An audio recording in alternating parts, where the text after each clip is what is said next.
What is up, everyone, and welcome back to a brand new episode of the 3&D here on the M to the Bench Podcast Network. Make sure you hit subscribe below and follow our socials at the 3&D ETB and at ETB Network.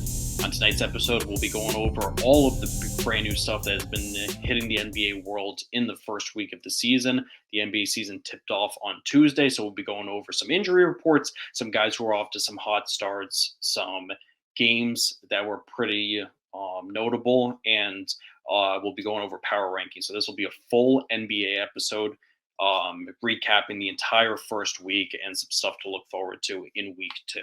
So hope everybody's been enjoying the kickoff to the NBA season. There's been a lot of good stuff going down. It's been extremely entertaining. Been a lot of weird stuff going on too, with a variety of different things, especially with the referees. There's been a lot of interesting calls, a lot of no calls, a lot of games decided by interesting calls. There's been the new flopping rules that they've been trying to put into effect that has been very, very inconsistent, to say the least, with how they've been able to, make those calls and, who's ended up taking the brunt of some of this stuff. So it's been definitely a very, very interesting start to the season. There's been also a bunch of hoopla about a bunch of different players, but we'll be going over that in just a few. So kicking things off, we're going to start with a little bit of an injury report. So as if the Portland Trailblazers weren't in too deep of a hole, Anfernee Simons will be out 4 to 6 weeks after tearing a UCL in his finger. So all you baseball fans and stuff, obviously, Tommy John surgery when you tear your UCL in your elbow. So to be honest with you, I didn't really know that there was a UCL in your finger. But Anfernee Simons has torn it. 4 to 6 weeks he's going to be out, and the Blazers are already off to an 0-2 start. And Shaedon Sharpe is going to have to jump into the lineup to replace him. He only was able to play in the opening night game. He didn't play in the second game of the season. So the Blazers obviously off to a little bit of a rough start to start the season. There's not going to be much to look forward to this year for the Portland Trailblazers. One of the bright sides was going to be Anfernee Simons, but this also isn't obviously it's 4 to 6 weeks he'll be out. It's probably until beginning to middle of December, probably a little bit before Christmas. So in worst case scenario, so it really isn't the end of the world. But we'll see how long it takes them to get back and how much of a hole the Blazers dig themselves deep into, because this could end up getting ugly really fast with Portland. They're a very inexperienced team. They don't have too much veteran presence. Their veterans, the few veterans that they do have that they acquired in trades, DeAndre Ayton, Malcolm Brogdon, those guys have actually played well so far to start the season. But their young guy, Scoot Henderson, has been off to a little bit of a shaky start. Matisse Thybulle has also been in their starting lineup to start the season. DeAndre Ayton, Jeremy Grant, that's been their starting 5, and then Shaedon Sharpe was going to come off the bench, but he jumps back into their starting lineup with Anfernee Simons now being on the shelf. So they had a little bit of a tough way to start the season, but the Trailblazers are going to try to look towards being able to being able to plug in their leading scorer from a year ago, not counting Damian Lillard. Damian Lillard was obviously their number one scorer last season, but was hurt for a while, and Anfernee Simons stepped up and is projected to be their leading scorer for practically the entire season. So that's a little bit of a rough start for the Portland Trailblazers, but jumping over to a young guy who's had a great start, we got Jalen Duren. Jalen Duren's off to a tremendous start to start the season. He's averaging 18 points and 15.3 rebounds right now through the first 3 games of the Detroit Pistons season. So obviously the Pistons went into the year with a bunch of big men on their team. They traded for James Wiseman last season. They traded for Marvin Bagley before last season. And they also had Jalen Duren. They re-signed Isaiah Stewart. So they have a plethora of big men. But going into the season, it became apparent that Jalen Duren was going to be their starting center and Isaiah Stewart was going to be their starting power forward. So Monty Williams kind of came out and said that the battle is going to be between Marvin Bagley and James Wiseman to be the backup big, and the other one probably was not going to be getting very many minutes. And Jalen Duren started for a good chunk of his rookie year last year, but ended up coming off the bench for a good portion of it as well. And he's been taking off without a hitch to start this season. He's been off to an incredible start. Opening nights against the Miami Heat, he had 17 points, 14 rebounds, and 4 blocks. Second game of the season, he had 14 points, 17 rebounds, and 2 blocks against the Charlotte Hornets. And then in his previous game, he had 23 points, 15 rebounds, and 2 blocks against the Chicago Bulls.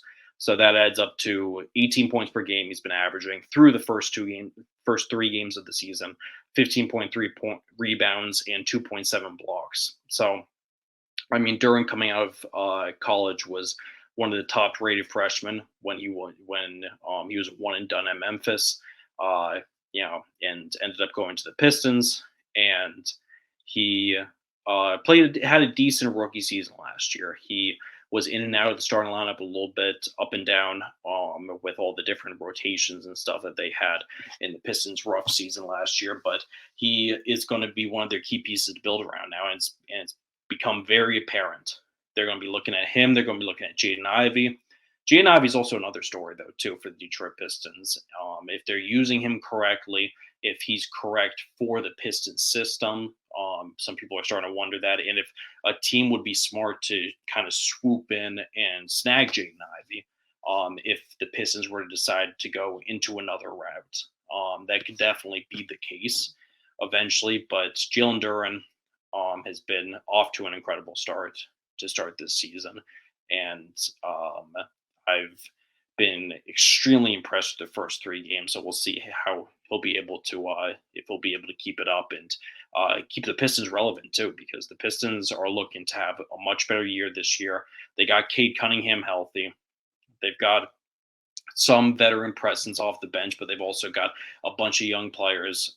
They got Asar Thompson as well, who was their top draft pick from this past year, and a bunch of other guys. So they're going to be looking to make a run. Jalen Duren is going to be a pretty big part of that, especially if he's going to be playing like this. So he's one of the better young bigs in the NBA, and it'll be interesting to see how the Pistons go about it, how they put out their starters, how their young rookies get to play and all that stuff. So Jalen Duren off to a hot start, and he's been one of the better pieces throughout the league.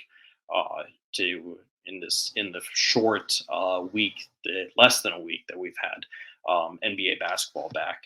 And jumping over from that, we've had a bunch of really good games going on, but I think the best game of the week was Friday night's Utah Jazz versus the Los Angeles Clippers.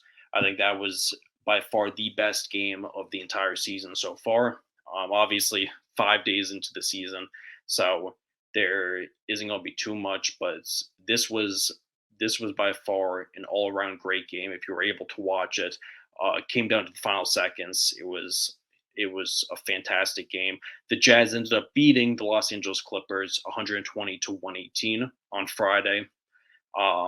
It included 2 final second game winners that were missed by the Los Angeles Clippers from both Kawhi Leonard and Russell Westbrook. Kawhi Leonard took a 3, hit off the rim, missed it. Russell Westbrook grabbed the rebound, airballed a jumper, and the Utah Jazz ended up coming away with the victory. And this all happened after Jordan Clarkson hit the game-winning 3 with 28.2 seconds left to put them up by 2 ahead of the Clippers. So the Utah Jazz, over a year ago, heading into last season, traded away Donovan Mitchell, traded away Rudy Gobert, and looked like they were going headfirst into a deep rebuild. Ended up bringing in Lauri Markkanen, and he immediately became the franchise cornerstone. And Walker Kessler was a great rookie to bring in, one of the best shot blockers in the NBA now. Markkanen was an all-star last year for the first time in his career, and now the Utah Jazz, even though they lost their 2 stars, they're still competitive. They were competitive last year. They fizzled out at the end, ended up not making the playoffs and finishing a little bit under 500, but they're off to a little bit of a decent start again this year, and they hold their own. I mean, they hold their own at home. They hold their own on the road. That's one team that I gotta say I gotta give a lot of credit to the Utah Jazz.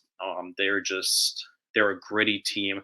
I mean, they've got the veteran power of Jordan Clarkson and Colin Sexton's now coming off the bench. Taylor Horton Tucker has been starting, but you've got so many bigs too. You got Lauri Markkanen, who's 7 feet tall at the three. They just added John Collins, who ended up having a big game in this game, and the Jazz all around. I think that they have a very solid team, where they could be a sneaky team that if you get into the playoffs, they can make a little bit of a run. They're going to be able to beat up on some of the better teams in the Western Conference and in the Eastern Conference throughout the season. And I would not be surprised at all if they finish well above 500 and end up, even getting a play in or being able to sneak into a 5 or 6 seed. Because the more I watch them, the more I realize that they're actually a very, very well put together team. They have a few question marks. They're not a powerhouse, but they have a bunch of guys that play well together, and they're pretty good, pretty well coached too. I gotta say, Will Hardy now in his second year since taking over the Utah Jazz job after Quinn Snyder left. They're a very well coached team. They know what they're doing. Heads up team. Kelly Olynyk's another big name that they have off their bench. They just have a bunch of smart players and a bunch of good players. So I'm a big fan of them. And the Clippers are the exact opposite, in my opinion. The Clippers have a stacked roster, a team that you look at on paper, and you're like, okay, this has to be the favorite to come out of the Western Conference, and they just never can figure it out. Whether it's the coaching, I mean, they let Doc Rivers go originally, and they brought in Tyronn Lue. Tyronn Lue's, I think, done a very solid job since taking over the Clippers job. He's regarded as one of the best head coaches in the NBA by a lot of different sources. But whether it's him, whether it's the players, I think it's more on the players, to be honest with you. I think it's more on Paul George and Kawhi Leonard as being the cornerstones and the key pieces, and not being able to put things together. I mean, they've missed a lot of time since joining the Clippers due to rest and injuries and all that. And when they play, they've had a lot of inconsistency. But jumping back into this game, there were some great performances on both ends. The Clippers, Paul George erupted for 36 points, 4 rebounds, and he also was 16 for 16 from the free throw line. So he knocked down his free throws. Always been a great free throw shooter, obviously. But I emphasize that because you almost forget about it with the NBA. Being in the off season the past 4 or 5 months, it's crazy how many of these guys are just not good free throw shooters.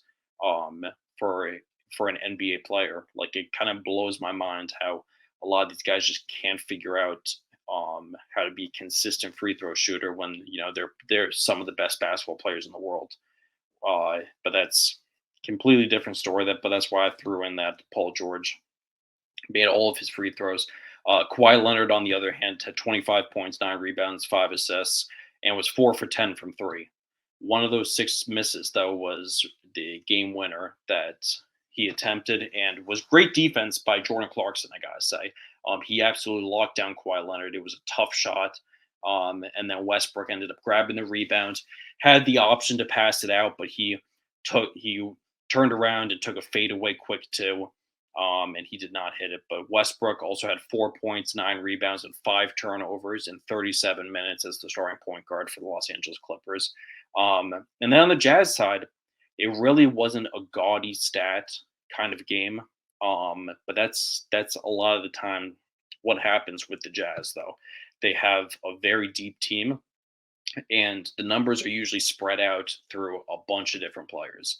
And this was pretty much what had happened in that game. I mean, Lauri Markkanen obviously led the way. He had 35 points, 12 rebounds, shot 5 of 13 from three. John Collins also had a good game with 13 points and 12 rebounds. But overall, the Jazz had key contributions from a lot of different players, um, and Markkinen was the key guy. But then Jordan Clarkson, obviously coming off the bench, hit the game-winning three with 28.2 seconds left and ended up winning the game. But this was a very, very back and forth game. It was in Utah, and it was definitely a game that kind of sums up both the Jazz and the Clippers over the past couple of seasons.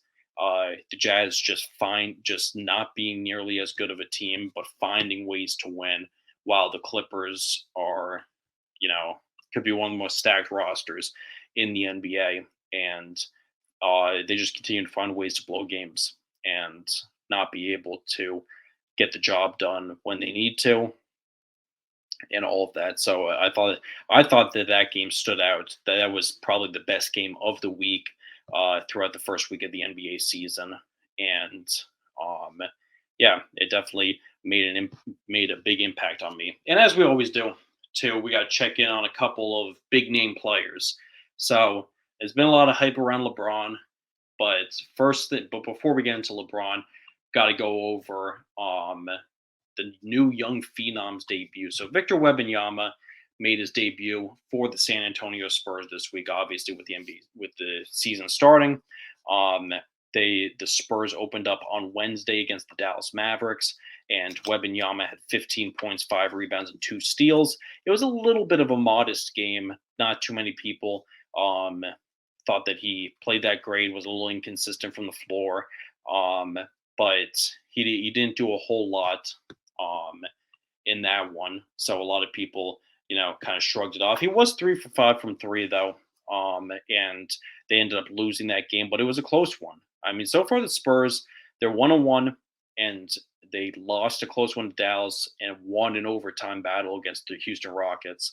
Rockets are not supposed to be that good this year. Dallas is one of those teams that could be good, but the jury is kind of out on them, and you got to um, it's really just like person by person, what do you think this team's going to end up doing, because I'm not a big fan of Dallas going into the season.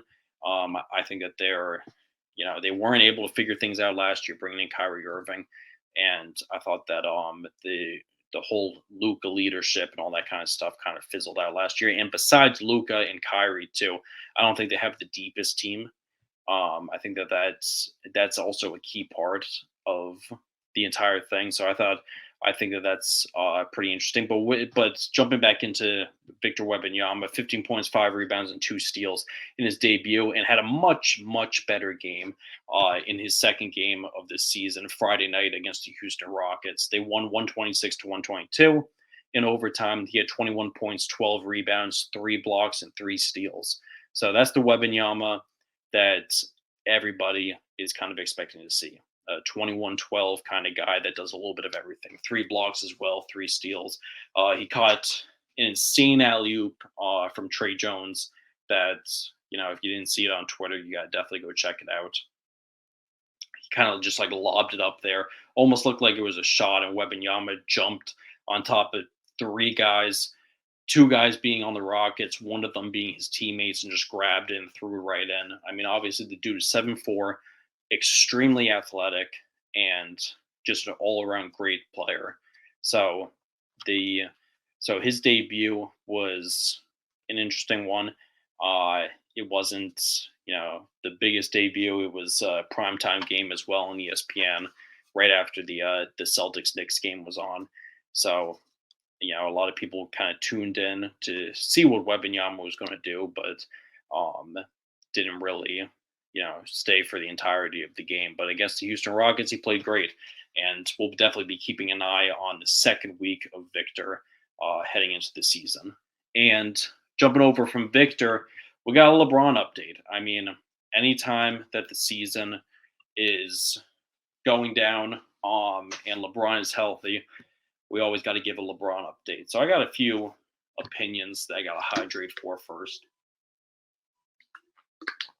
when it comes to LeBron. So Lakers are off to a 1-1 start to start the season. They lost opening night 119-107 at Denver on Tuesday, and they ended up winning against the Phoenix Suns 100-95. And in those two games, LeBron's plus minus was through the roof. I don't know. I don't have the specific numbers, but he was plus 50 something, I believe, when he was on the floor, and the team was minus 30 something when he was off the floor. So this typically had LeBron fans up in arms and bragging about year 21 and how, this proves that he's the GOAT and all that kind of stuff. When you look at the score sheet, and he had 21 points, 8 rebounds, 5 assists, shot 10 of 16 from the field on opening night. And very, very similar stat line for the second game: 21 points, 9 assists, 8 rebounds, 2 blocks, 2 steals. And these are very good stats for a guy in his age 39 season. He'll be turning 39 right before the new year, and his 21st season in the NBA. But I think it's crazy how the my rant's pretty much going to be it's crazy how the longevity factor has been the number one and pretty much the only narrative in the LeBron James debate at this point, because they pretty much lost out on the championship debate. They've lost out on the All-Star debate. They've lost out on the MVP debate. They've lost out on all that kind of stuff. So longevity factor kind of comes into um, fruition, where he's got the most points and his assist numbers and all that kind of stuff. Which again, when he's coming into the league at 18, he's the freshest that he possibly can be um, in his entire life. He didn't go to college, didn't spend 3 years in college, didn't deal with any injury issues, and that 100% is part of LeBron's legacy, and there's no doubt about that. And that is 100% a meaningful part of why he's arguably the greatest of all time. I don't think he is the greatest. I think that he's the second greatest. But without going into the whole Jordan versus LeBron debate, because the reality of the situation, which I realized a long time ago, is you're never going to change anybody's mind. Um, the LeBron fans are going to find any excuse to argue that LeBron is the greatest, and they'll completely disregard some of the most important things in any sport, which is winning championships, winning MVPs, all that kind of stuff. And they'll talk about longevity and personal, not point per game stats, but cumulative stats that nobody has been able to touch because nobody's played as long as him. Which is fair. If you're a fan of LeBron, that's definitely like a fair argument. But I'm not. I don't think that that's the be all of who's the greatest player of all time. And the main reason why this started up is all over Twitter. We see, he's entering year 21, and he had a 21-8-5 game and a 21-9-8 game, and all of the LeBron fans were all over the place saying this is why he's the GOAT. It's not a debate anymore. Like, he enters year 21, he's by far the oldest player in the league, and he's still starting. He's playing all these minutes, blah blah blah, and he's putting up these kind of numbers. I don't think that that's really a debate for the greatest player of all time. If you're debating a guy going into the Hall of Fame and he's still putting up these numbers, that's a fair debate. But if you want to debate about a player being greatest of all time and you're bragging about putting up 21-8-5, on in the year 39, I think that's kind of like a weak in an age 39 season. I think that's kind of a weak argument, and it's kind of just like finding anything to brag about the guy about. So it comes from the LeBron fan base, comes from the somewhat toxic Lakers fan base at some points as well. Some Lakers fans, are going to live and die with their players, and pretty much saying and insinuating that anyone who comes through their franchise is the greatest ever. So it's only been a couple of games. So once again, I don't want anybody to blow anything out of proportion. If LeBron ends up finishing the season with these same stats, doesn't get hurt at all, and leads the Lakers to a championship, that's a completely different story. But for the first 2 games of the season, I don't want to hear any like GOAT debates. I don't want to hear any craziness about that, about a 21-8-5 stat line on opening nights, just because it's plus minus has been good. I mean, you never see a plus minus argument come in or any analytical argument come in when it's talked about Jordan, because the analytics weren't really around and hyping up his case when he was a player. You know, you have every stat under the sun nowadays that you can pull out and argue about LeBron, you know, that he's this and he's that and all that kind of stuff. So LeBron has been off to a good start to start the season, but I'm still not sold completely on the Lakers. I think the Lakers are a deep team. I think that it was great that they were able to re-sign Austin Reeves. They were able to re-sign Rui Hachimura. And they were able to bring in a bunch of guys. But I still think this is Anthony Davis's team. I still think Anthony Davis is the leader of this team and is the star player of this team. I'm not sold at all on them being a true competitor in the Western Conference. I don't think that they are. So that still remains the exact same for me. So we'll just leave it at that. But LeBron has been off to a pretty good start, and we'll see how things go for the rest of the season, and we'll jump into that. And as we're going to do throughout the entirety of the NBA season, we'll be doing our weekly power rankings. So with a very, very, very small sample size, we'll jump into the NBA Week 1 power rankings. So the top 5 teams that I think of the NBA right now, the 5 best teams with the small sample size that we've got. And so once again, take this list with a grain of salt. This is going to change drastically throughout the season. There's no doubt about that. So I'm not, there's not going to be any crazy, move arounds on this list or anything like that. So just there's a whole season ahead of us, and there's a lot of ways that this can go. So this is just who the top 5 teams that have impressed me so far to start the season. And at number 5, we'll start from the back. We go with the Indiana Pacers. So the Pacers are off to a 2-0 start. They had pretty seismic wins in both of their wins to start the season. They beat the Washington Wizards on opening night, 143-120 on Wednesday. And then they beat the Cleveland Cavaliers, which was a good win, 125-113 on Saturday. One of the key reasons that I have them in here is because of the 2 big wins that they were able to put together and the contributions that they've gotten from their entire team.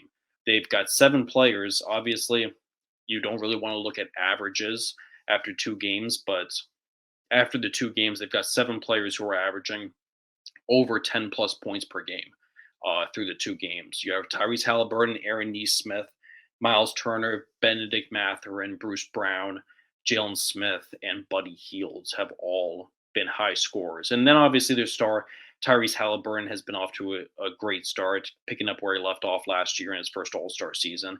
He had 20 points, 11 assists on opening night, and he had 21 points and 13 assists in the second game of the season. So I put the Pacers in here because I think that they've got a pretty deep team all around. You know, you got Halliburton, you got Nesmith, the bigs, Miles Turner, Jalen Smith has been off to a good start. You got Obi Toppin coming off the bench, Benedict Mathurin, Buddy Hield is still sticking around. There's been plenty of rumors about Buddy Hield getting traded and not being a long-term solution for the Indiana Pacers, but that remains to be seen.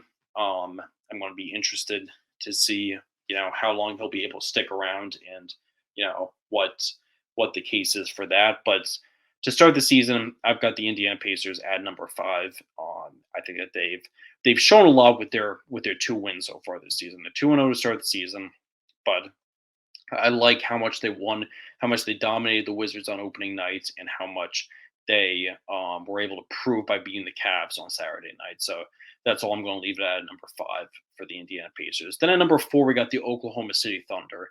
So I think the Thunder have been off to a very good start. They received their first loss of the season yesterday on Sunday.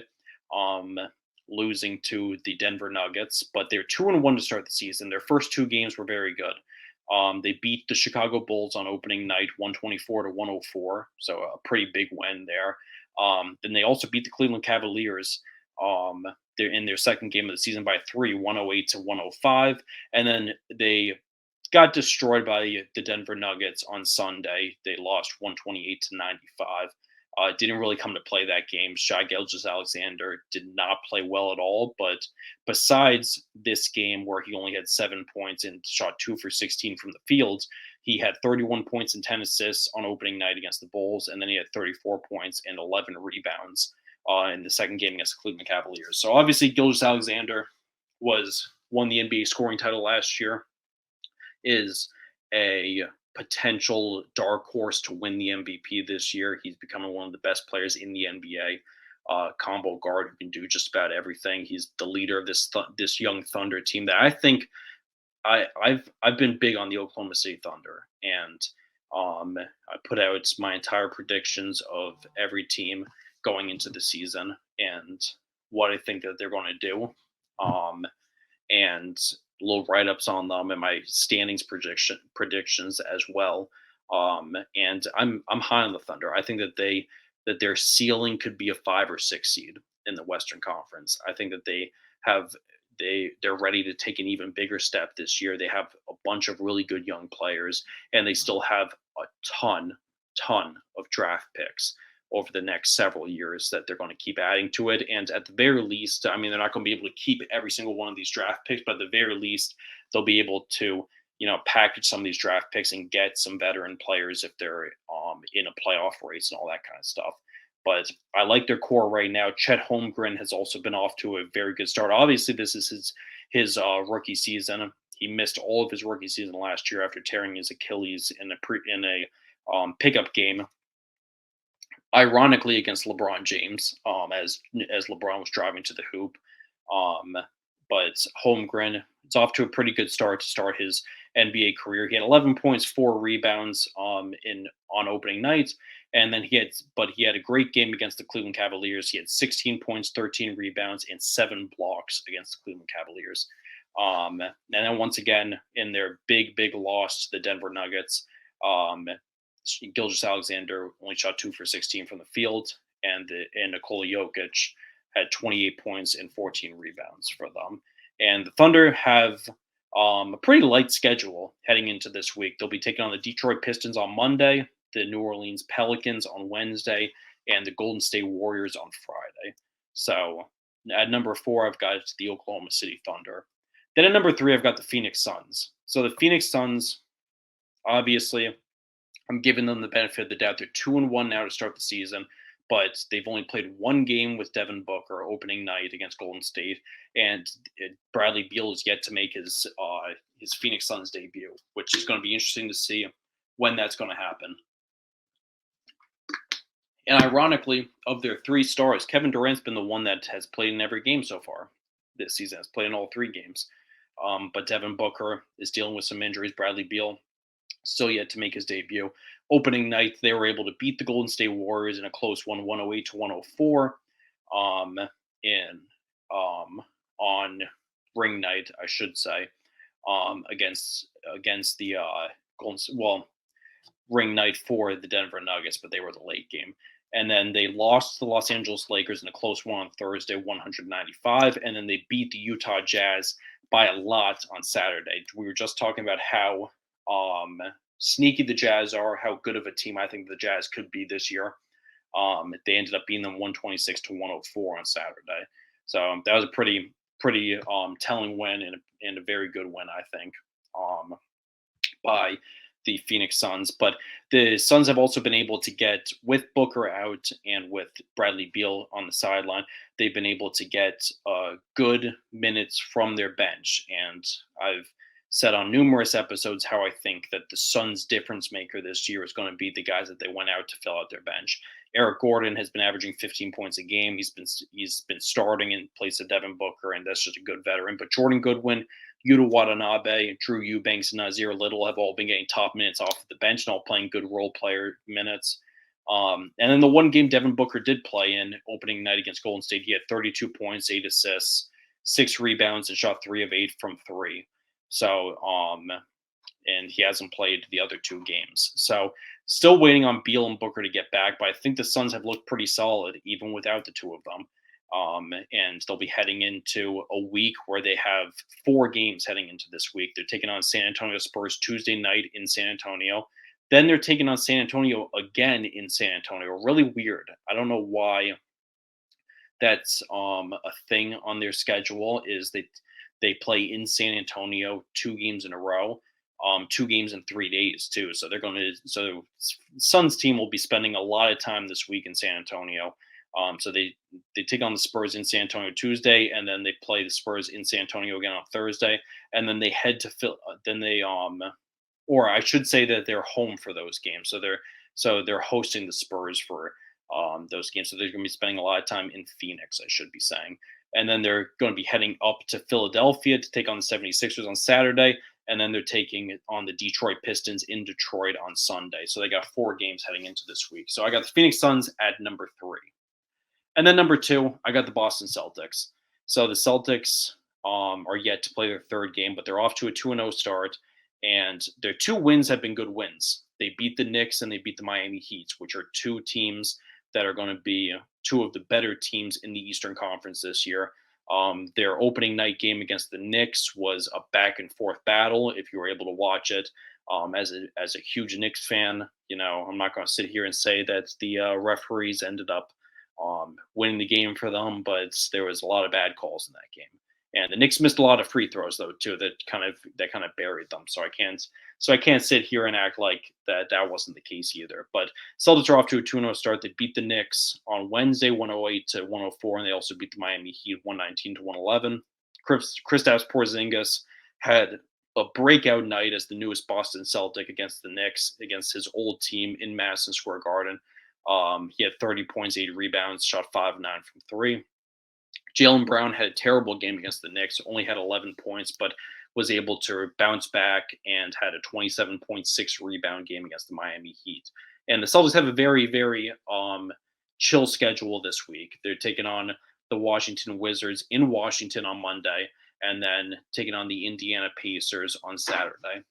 Once again, the Celtics have a very, very easy week as they're taking on the Wizards in Washington on Monday, and then taking on the Indiana Pacers on Saturday. So after practically only playing 2 games, they have yet another very, very easy week this week for their 2nd week of the season. So the Boston Celtics I have in as number 2. And then at number 1, there's no one really else that you can put at number 1 right now. The reigning NBA champs, the Denver Nuggets, are the number 1 team in the NBA. They're off to a 3-0 start to start their season. And they've been 3 good wins too. 3 very good wins. They beat the Los Angeles Lakers on ring night, opening night, 119-107 on Tuesday. Then they beat the Memphis Grizzlies 108-104 on Friday. And then they beat up on the Oklahoma City Thunder 128-95 on Sunday. So the Nuggets have had 3 very good wins to start the season, as I just said. Memphis Grizzlies, too, are a team that we got to keep an eye on. They're off to a pretty bad start. Again, they're without John Morant and for the first 25 games of the season. They're going to be without Steven Adams for the entire season. They're going to be without Brandon Clark until halfway through the season. So they're missing 3 huge pieces to that team, including their best player. And they're already off to a rough start. I think it's going to be tough for that to not continue throughout the season. And this year, they may dig themselves into a hole that's going to be difficult to get out of. That's what I'm predicting from the Memphis Grizzlies this season. I think that they have a good roster. If they're fully healthy, they're one of the better teams in the Western Conference. But I think that health and a lot of other issues are just going to end up eating up the Grizzlies and making it a tough season for them. But jumping back into the Nuggets, they were able to beat them in only a 4-point game. But they got big performances from their starting 5. I mean, their starting 5 have been insanely consistent. Once again, it's the same starting 5 as last year: Jamal Murray, Kentavious Caldwell-Pope, Michael Porter Jr., Aaron Gordon, and Nikola Jokic. Jokic had a triple-double on opening night, 29 points, 13 rebounds, and 11 assists. And Jamal Murray being the second leading scorer. They have, once again, practically the same team as they had last year. They have a little bit of a thinner bench. They're getting more minutes out of guys like Peyton Watson and Zeke Naji, guys like that who have gotten kind of less minutes with more of their veteran presence over the past few years. They have less of a veteran presence this year. They lost a few guys. They lost Jeff Green. They lost Bruce Brown. So they have to have some of these young guys step up and play some bigger minutes. Christian Brown is going to continue to get more and more minutes. He's already off to a pretty big start to start this season, but he's going to have to continue that. But once again, as long as the Nuggets stay healthy, they're going to be in the mix to win another championship because, as we've gone over many times on this show, their core is dominant. Their core is playoff proven, and their core is also there to stay. They're all under contract for several more years, and as long as they stay healthy, they're going to be a tough team to beat. I mean, they've proven that their starting five is tough. And as long as they're getting good performances out of their bench too, Reggie Jackson as their backup point guard has been playing well. They're going to be one of the tougher outs in the Western Conference. They're just a structurally sound team, and Nikola Jokic is still the best player in the NBA. You know, even though he didn't win MVP last year and won an NBA championship, should have won his third straight MVP last year. Might win a third MVP this year.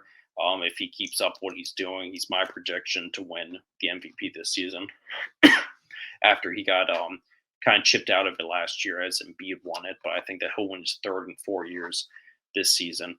I mean, he's just absolutely incredible. Just a casual triple-double opening night. A lot of people making the jokes that, he kind of went back home this off season and was dreading coming back as he treats like the NBA like a 9-to-5 job, all that kind of stuff. I mean, when you're making as much money as him and when you're as consistently dominant as him, you can have any kind of demeanor that you want. So that wraps up the entire top 5 of our week 1 power rankings for the NBA heading into this season. It's been a very, very good week in the first week of the season. Very excited to see what else is going to go down throughout the upcoming weeks, and we got a good schedule too. The Denver Nuggets also will have 4 games this season. They're taking on the Utah Jazz Monday night. They'll be in Minnesota to take on the Timberwolves Wednesday night. They'll be taking on the Dallas Mavericks Friday night, and then they'll be taking on the Chicago Bulls Saturday night. So they got 3 home games, though, too, which is going to be very good for the Nuggets. So they'll be jumping right back into things. So there's a lot to still see throughout the season. This upcoming week is going to be our first full week of the NBA season. We're only like 5-6 days into the season, so anticipating, more and more improvement and excited to see where the rest of the season goes. But that's going to wrap things up. That's going to do it for another episode of the 3&D. I want to thank everyone for tuning into the Empty the Bench Podcast Network for another episode. Once again, make sure you like and subscribe to the channel and follow the socials at the 3&D ETB. We'll be putting out content all week in case you missed the entire episode, so stay tuned for that. We'll be putting out bits and pieces of this episode. So make sure you follow us on all social media platforms as well. So I hope everyone has a great night, and make sure to like and subscribe once again to Empty the Bench on YouTube, Facebook, Twitter, and Instagram. Have a good night, everyone.